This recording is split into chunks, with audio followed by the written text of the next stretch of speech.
Bismillahirrahmanirrahim. Assalamualaikum warahmatullahi wabarakatuh. Jumpa lagi di channel Devina Mutia. Salam sehat, semangat, dan bahagia.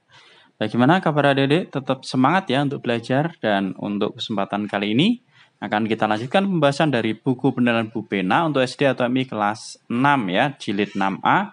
Tema 3, tokoh dan penemuan. Untuk kesempatan kali ini akan kita lanjutkan di latihan soal subtema 2 di halaman 190 ya. Langsung saja adik-adik sekalian ya, dimulai dari muatan bahasa Indonesia. Bacalah teks berikut untuk menjawab soal nomor 1 dan 2. Siapa yang tidak kenal Albert Einstein?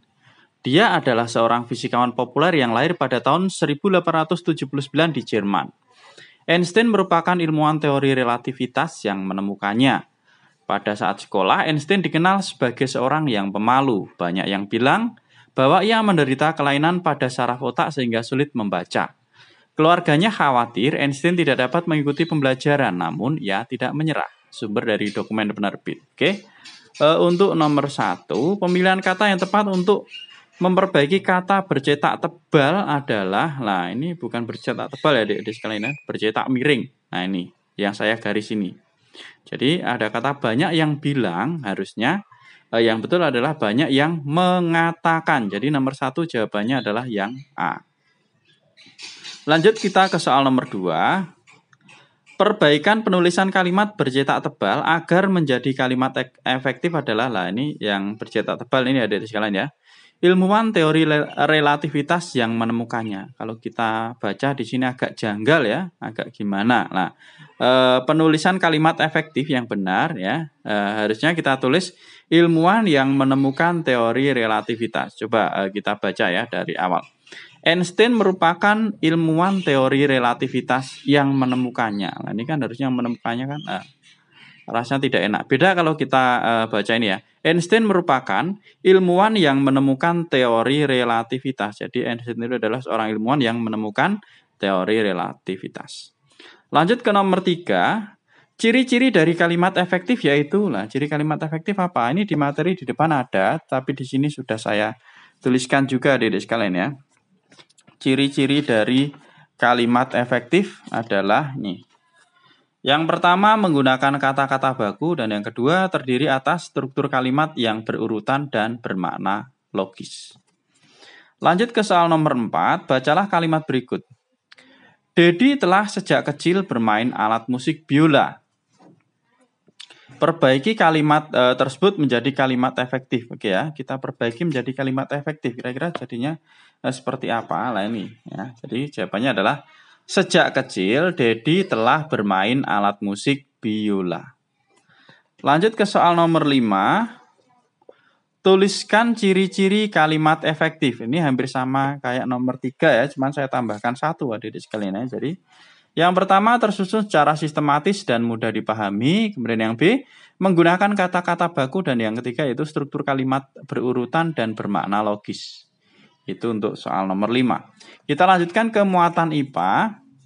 Pernyataan yang tepat tentang rangkaian listrik paralel adalah, nah kita harus bisa membedakan antara rangkaian seri dan paralel ya. Kalau rangkaian seri itu satu padam, yang lain ikut padam ya. Kalau paralel satu padam, yang lain bisa tetap menyala. Jadi jawaban untuk nomor 1 adalah yang A. Jika salah satu padam, yang lampu yang lain tidak padam.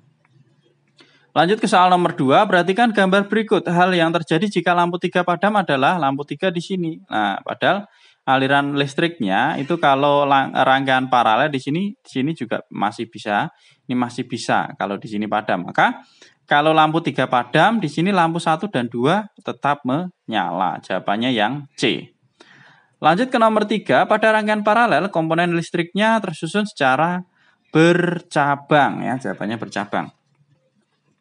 Nomor 4, tuliskan contoh pemanfaatan rangkaian listrik paralel di rumah. Nah, contoh pemanfaatannya ini ya, pemasangan lampu di tiap ruangan di rumah.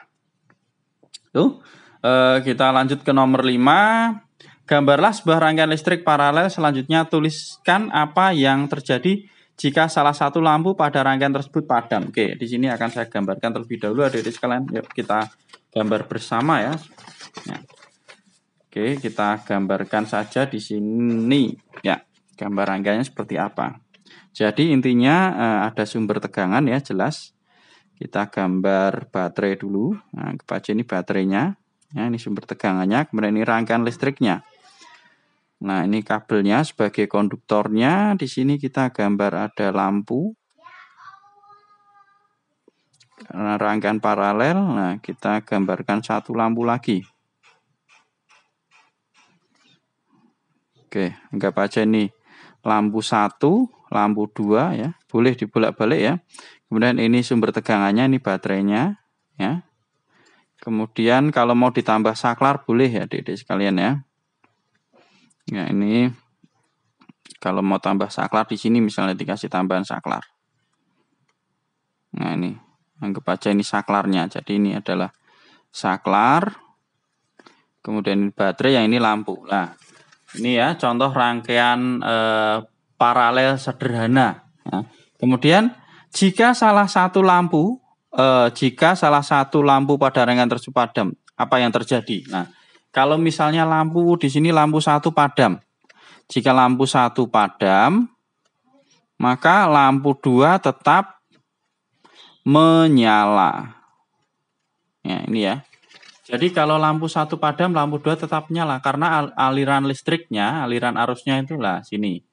Bisa. Nah, ke sini juga bisa. Jadi kalau sini mati, sini tetap menyala karena ada aliran arusnya ya. Di sini juga kalau misalnya yang lampu 2 yang padam, lampu 1 tetap menyala. Itu adik-adik sekalian ya untuk soal nomor 5. Selanjutnya kita ke muatan IPS. Nomor 1. Salah satu manfaat televisi adalah jawabannya sebagai sarana mendapatkan informasi dan hiburan. Nomor 2, sebuah tayangan berita di televisi menampilkan festival budaya khas salah satu provinsi di Indonesia. Dampak dari penayangan berita tersebut adalah jawaban yang paling tepat adalah yang C, yaitu menambah pengetahuan mengenai budaya daerah lain. Lanjut ke nomor 3. Manfaat penggunaan komputer dalam kegiatan pembelajaran adalah ini. Mempermudah siswa untuk mencari dan memperdalam pengetahuan. Ini ada di materi juga adik sekalian ya. Selanjutnya nomor 4. Setiap malam Komang belajar. Setelah belajar Komang menonton televisi hingga larut. Pertanyaan yang A, menurutmu apa dampak dari perilaku Komang tersebut? Yang B, jika kamu menjadi Komang, apa yang akan kamu lakukan? Oke ya, untuk yang nomor 4 di sini sudah saya tuliskan ya. Untuk yang nomor 4. Oke, jadi dampaknya Komang akan bangun kesiangan sehingga terlambat sekolah ya karena hingga larut malam tadi ya nonton TV-nya. Kemudian kalau saya menjadi Komang sendiri, yang saya lakukan adalah menonton televisi ya, tetapi tidak terlalu lama ya. Kita kan juga butuh hiburan, tetapi harus ingat waktu ya karena besoknya sekolah. Jadi menonton televisi tapi tidak terlalu lama sehingga besok bisa bangun pagi ya. Itu untuk nomor 4. Lanjut ke nomor 5. Apa peran komputer di sekolah terhadap perubahan sosial budaya yang terjadi? Oke ya.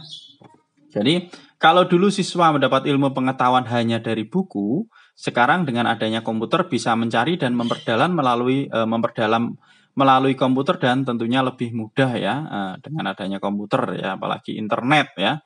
Itu jadi dari Google langsung aja ketemu. Tapi kita harus bisa menyaring apakah jawaban ini sesuai atau tidak. Itu adik-adik sekalian ya. Sekarang kita ke muatan PPKN. Contoh kewajiban anak di rumah adalah ya jawabannya membantu orang tua ya, boleh belajar, boleh menghormati orang tua, boleh bisa dipilih salah satu ya. Itu kewajiban anak di rumah. Selanjutnya nomor 2, contoh pelaksanaan kewajiban yang bertanggung jawab adalah, nah ini kewajiban yang bertanggung jawab contohnya Dedi mengerjakan PR dengan benar sehingga mendapatkan nilai bagus ya. Jadi kewajibannya dilaksanakan ya, wajib mengerjakan PR, tetapi bertanggung jawabnya dengan apa? Dengan benar tadi mengerjakannya, tidak asal-asalan. Nah, jadi nanti akan mendapatkan nilai yang bagus. Nomor 3, apa yang kamu ketahui tentang kewajiban? Kewajiban adalah segala sesuatu yang harus kita kerjakan dengan tanggung jawab. Nomor 4, tuliskan 2 contoh kewajiban anak di sekolah. Kewajiban anak di sekolah. Nah ini, saya tuliskan 3, bisa dipilih 2 saja. Yang pertama, menaati peraturan sekolah. Yang kedua, melaksanakan piket kelas. Dan yang ketiga, menjaga ketenangan saat di perpustakaan. Kita lanjut ke soal nomor 5. Ini ada cerita lagi ya. Adi ingin membuang sampah. Pertanyaan yang A, Apa kewajiban Adi? Yang B, apa manfaat jika Adi melaksanakan kewajiban tersebut dengan bertanggung jawab? Dan yang C, apa akibat jika Adi tidak melaksanakan kewajiban tersebut dengan bertanggung jawab? Nah, oke, dari A.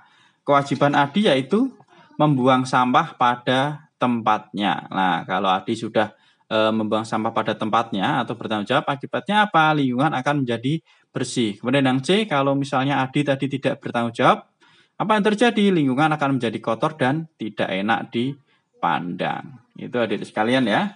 Sekarang kita ke muatan pelajaran terakhir yaitu SBDP. Ini langsung saya tuliskan di sini ya.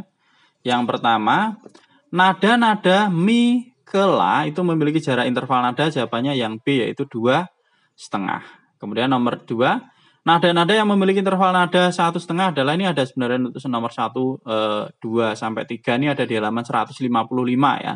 Ini saya salin saja ya. Jadi yang memiliki interval nada 1,5 itu ada re ke fa, la ke do tinggi dan mi ke sol.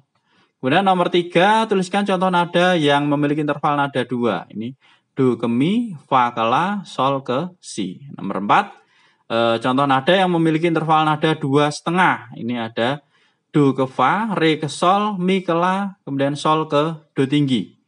Nomor 5, tuliskan contoh nada yang memiliki interval nada 3,5. Ini do ke sol, re ke la, mi ke si, dan fa ke do. Ini jawabannya ada di buku semua ya adik-adik. Kalau misalnya kurang mantap bisa dilihat di materi, ada semua di sini. Ini cuma saya rangkuman ke sini saja ya.